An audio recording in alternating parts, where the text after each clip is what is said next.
চিকু বান্টি বর্তমান সময়ের সেরা একটি কার্টুন। বর্তমানে চিকু বান্টি দেখে না এমন কার্টুন প্রেমী হয়তো খুঁজেই পাওয়া যাবে না। বন্ধুরা, আমরা যারা চিকু বান্টি কার্টুন দেখি তাদের মধ্যে হয়তো অনেকেরই কৌতূহল জাগে চিকু বান্টির ভয়েস কে দেয়, মানে চিকু বান্টি কার্টুনের সকল ক্যারেক্টারের ভয়েস কারা দেয় তা হয়তো আমরা অনেকেই জানি না। তো আজকের ভিডিওটি দেখলে আপনারা জানতে পারবেন বর্তমান সময়ে সবচেয়ে জনপ্রিয় কার্টুন চিকু বান্টির ভয়েস কারা দিয়ে থাকে। তাই ভিডিওটি অনেক ইন্টারেস্টিং হতে চলেছে, না টেনে একদম শেষ পর্যন্ত দেখুন।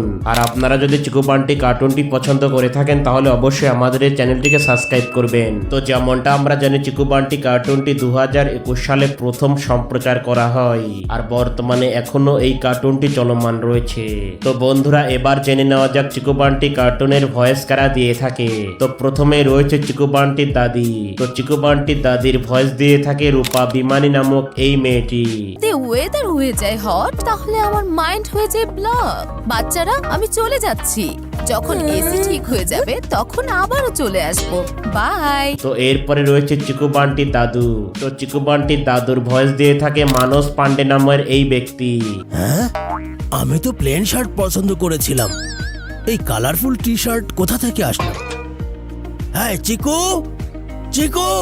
এরপরে রয়েছে চিকু বান্টির বাবা। চিকু বান্টির বাবার ভয়েস দিয়ে থাকে শাহানুর মির্জা নামক এই ব্যক্তি। আমি বাচ্চাদের জন্য একটা বই পড়ছি। এখানে লেখা আছে যদি বাচ্চাদেরকে প্র্যাকটিক্যাল অ্যাপ্রোচের সাথে পড়ানো হয় তাহলে পড়ালেখা করাটা ওদের জন্য বাম হাতের খেলার মতন হয়েছে। এরপরে চিকু বান্টির মায়ের ভয়েস দিয়ে থাকে মেঘনা নামের এই মেয়েটি। বাড়ির বাইরে গিয়ে খেলা, বাড়ির ভেতরে খেলা, সকালে খেলা, বিকালে খেলা। তুমি যদি নিজের পড়ালেখাটাকে এতটা গুরুত্ব দিয়ে ভাবতে চিকু, তাহলে খুব ভালো নম্বর পেয়ে পাশ হয়ে যেতে। এরপরে রয়েছে চিকু। তো চিকুর ভয়েস দিয়ে থাকে শাইলি দুবে নামের এই মেয়েটি।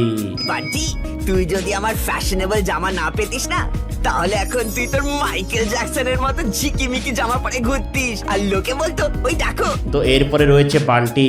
কার্টুনে বান্টির ভয়েস দিয়ে থাকে খুশবু আদ্রি নামের এই মেয়েটি। তো মাম্মি, আমার প্যান্ট তো ছোট হয়ে গেছে।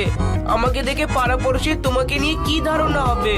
মিসেস বাত্রা তার ছেলেকে পুরনো জামা কাপড় পরায়। তো বন্ধুরা, চিকু বান্টি কার্টুনের সকল ভয়েস আর্টিস্টদের দেখে আপনাদের অনুভূতি কি সেটা অবশ্যই কমেন্টে জানান। আর এমনই ভিডিও পেতে অবশ্যই আমাদের চ্যানেলটিকে সাবস্ক্রাইব করবেন।